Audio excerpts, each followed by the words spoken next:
Are we trained? Are we trained to deal with destructive and disruptionist trends? Perhaps we are not. We react, knee-jerk reactions. That's not.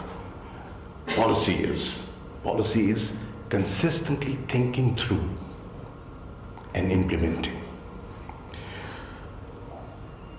Are we comfortable in handling e-visas? We've introduced e-visas. Many of our missions are sort of rolling out e-visas.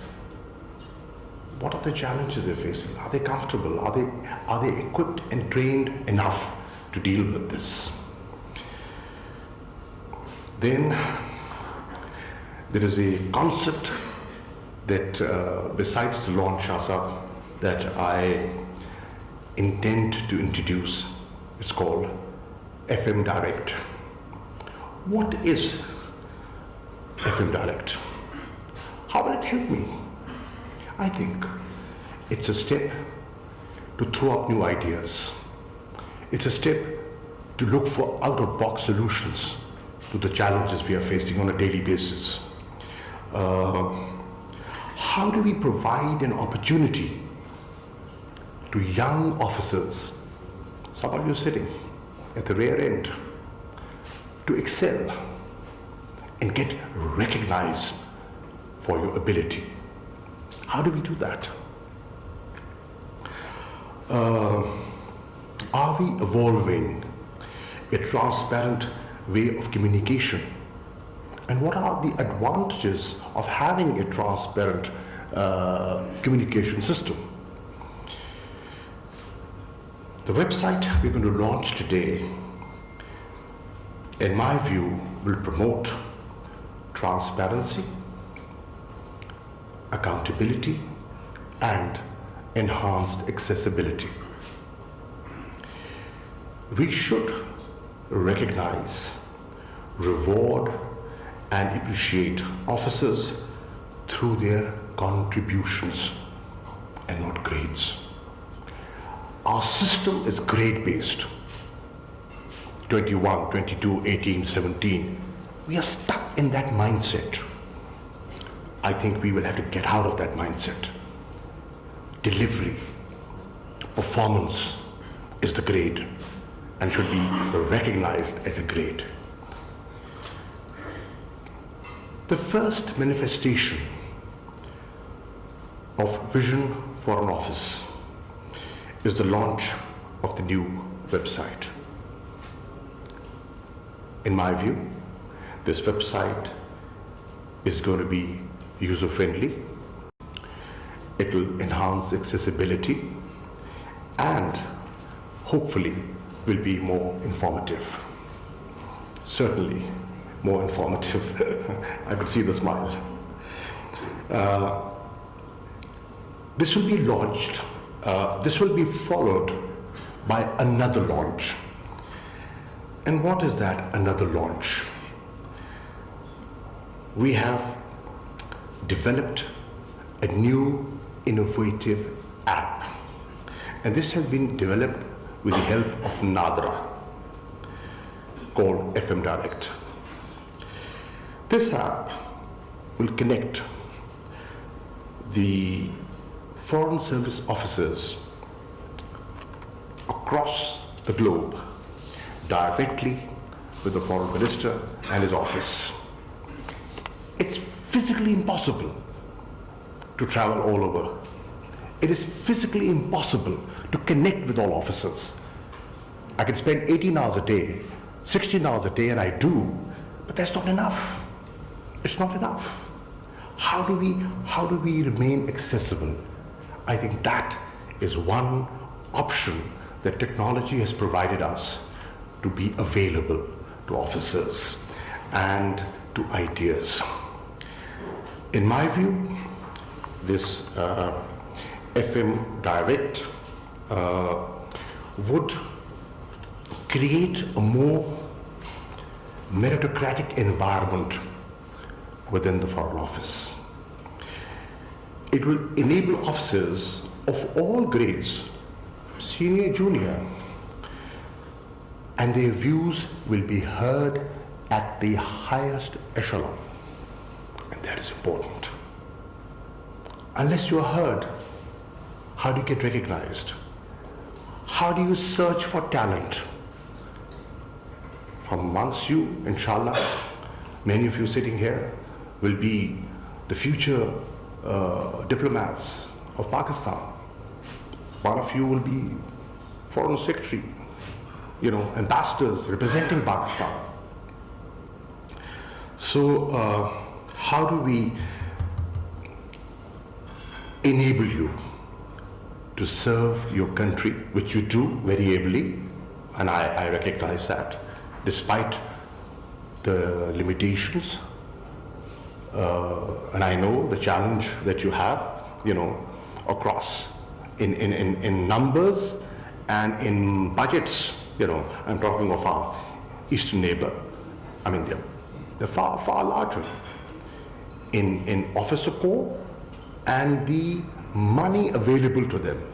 So how do we do things more efficiently, in a more cost-effective way? I recognize that within the Foreign Office, there are some divisions that are more attuned to e-governance, and some are totally oblivious of this reality. So we have to level up. Foreign Office, Mr. Chairman, has invested in a secure, encrypted video conferencing facility. We are trying to connect key capitals to the headquarters through the secure video system, so that we can have conferencing. People don't have to travel. Time and money can be saved through this new linkage that technology has made it possible.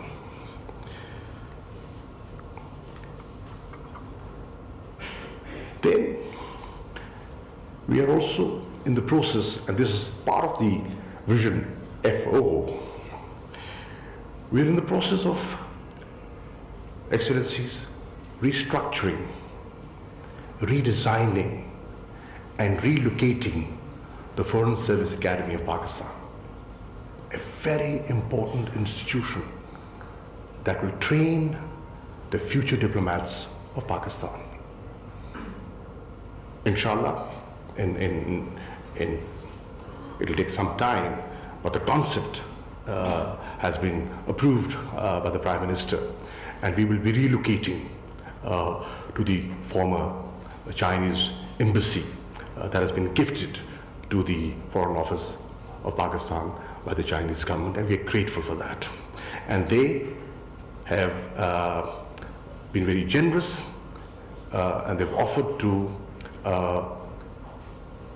finance the state-of-the-art Foreign Service Academy for us, to train not just diplomats for Pakistan, but for the region. And believe you me, when people are in institutions at that nascent age, it leaves an impression. I'll give you an example. Just a few days back, I was in Sri Lanka, and I met the President of Sri Lanka. What was connecting him to Pakistan, besides the good bilateral relations we have, was that the years that he spent in Pakistan as a young second lieutenant doing a military course in one of our institutions. So linkages count, and they have an impact. How are we optimally, we're spending money, but how are we optimally utilizing the tools available? For example, the Institute of Strategic Studies The Foreign Office pays for it. But are we fully utilizing it is the question. And how can we do it in a more scientific way? Where do we get researchers from? The average officer is, very hardworking, but he has his desk full of, things to do. Who does the research? Who does the reflection? Researchers. Do we have them? If not, let's create them. Let's look for them. For input for policy formulation. And how can we use the existing tools and institutions available more effectively and more optimally is Vision F4.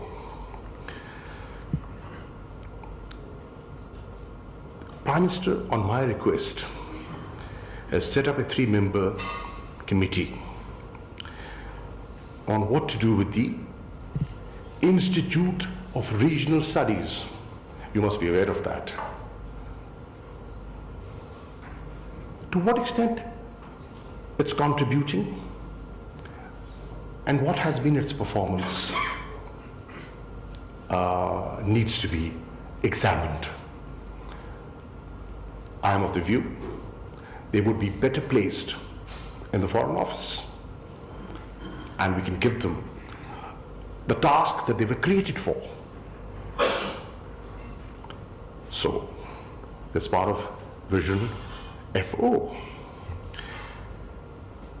The external publicity wing, where should be located? Where should it be placed? Shah Sahib is smiling because he's been former Minister for Information. And I had offered it to the Foreign Office in 1998, but the Foreign Office turned it down. This Foreign Office under Vision FO will grab it. Okay. So how do we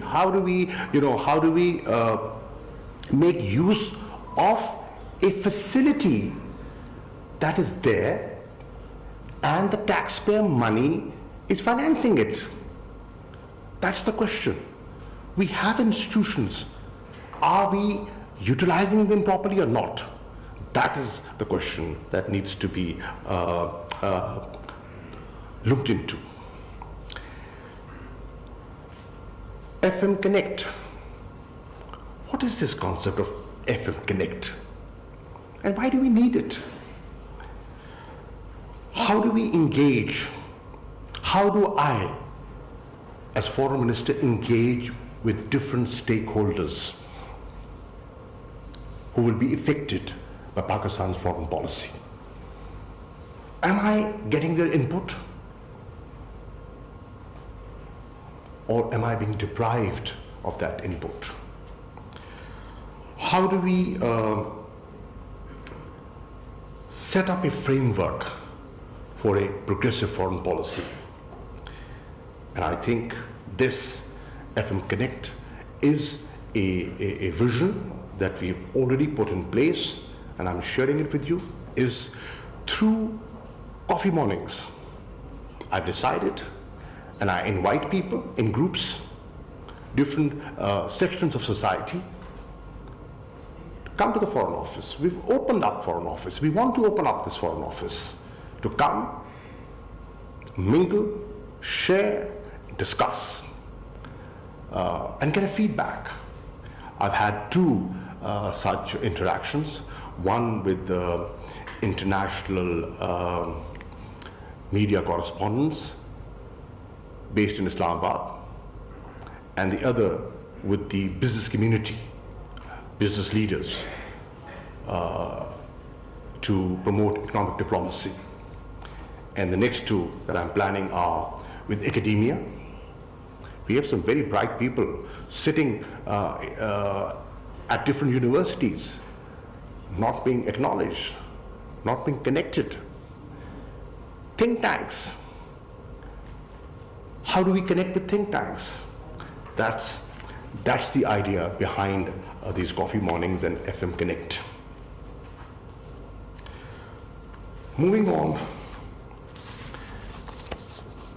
Foreign Ministers Advisory Council. I set it up as soon as I came in, and that's part of Vision F4. What is this Advisory Council? Who are people there? Seasoned, senior, retired diplomats, rich in experience. A lot of them are based in Islamabad. They want nothing. They're not looking for a job. They're not looking for a salary. They've spent their life in this institution. They love this office. They have grown from lower ranks to the top. And I have 6 to 7 former foreign secretaries engaging with me, helping me, guiding me, educating me, frankly, educating me on how to do my job more efficiently, how to deal with challenges that we are facing today. They can connect us to the past. Listen, hold on, don't panic, don't panic. We dealt with this situation in 1974. This is what happened in 65. This is what happened in 87, right? That connection, that institutional connectivity comes, that taking advantage of institutional memory is the concept behind the Foreign Ministers Advisory Council. Economic diplomacy. Why economic diplomacy? And it took me a year, ladies and gentlemen, to convince that there's a need for economic diplomacy. A country which is not economically stable and vibrant cannot, in my view, attain its foreign policy objectives. There's a linkage. One complements the other. When you're economically growing and stable, it enhances your international image. And when your international image is enhanced, it attracts entrepreneurs and investors into your country. So it's a two-way traffic.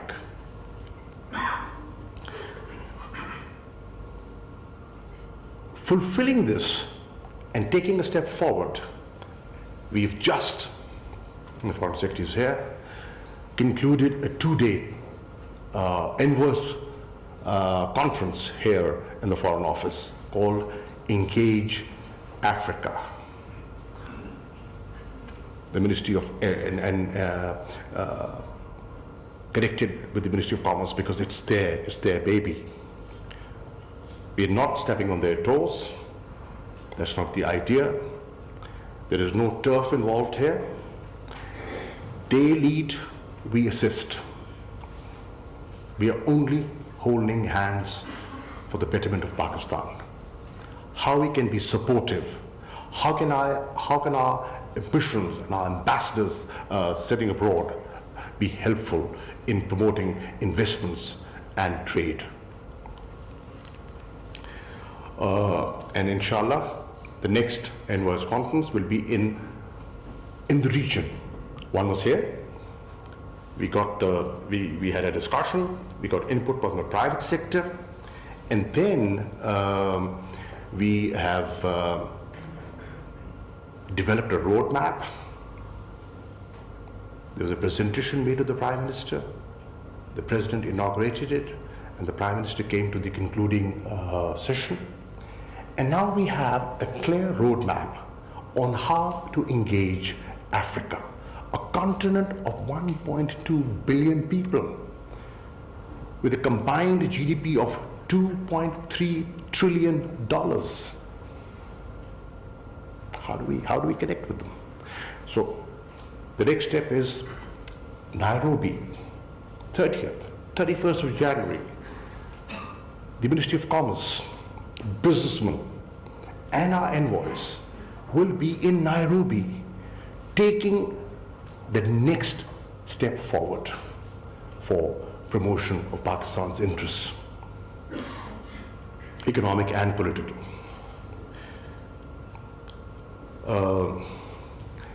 I'll be traveling with the Prime Minister to Malaysia and taking advantage of my presence there and the Foreign Secretary's presence there, we will be holding another envoys conference,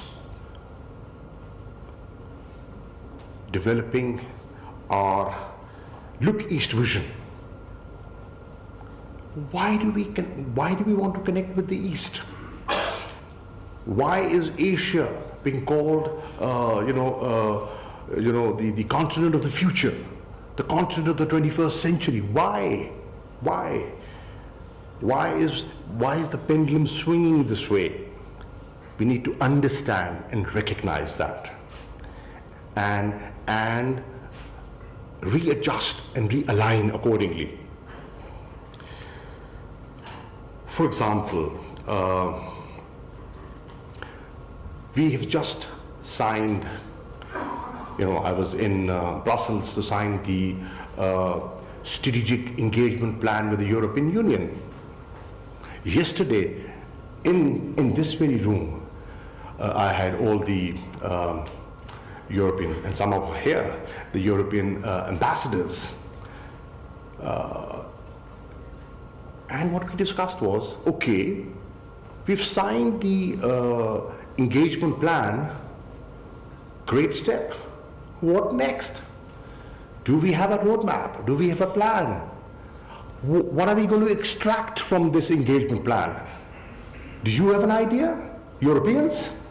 Do we have an idea? Pakistanis? And if we do, let's share those ideas and see how we can mutually benefit from each other.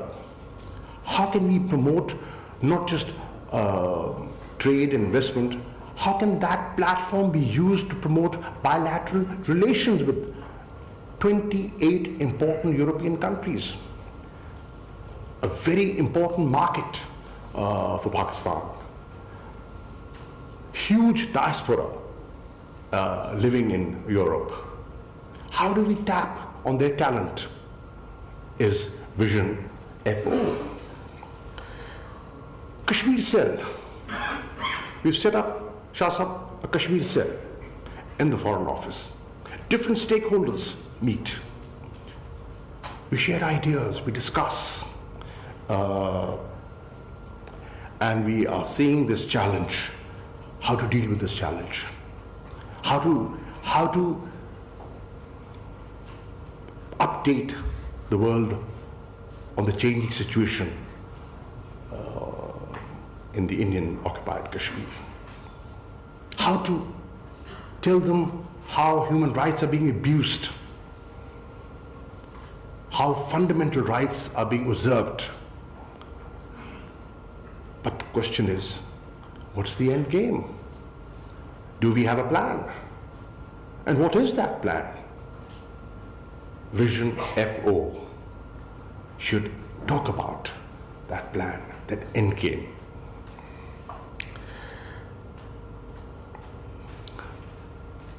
Economic Affairs Division is the lead ministry that looks after joint ministerial commissions and our engagements. What have they done? How many JMCs we've signed?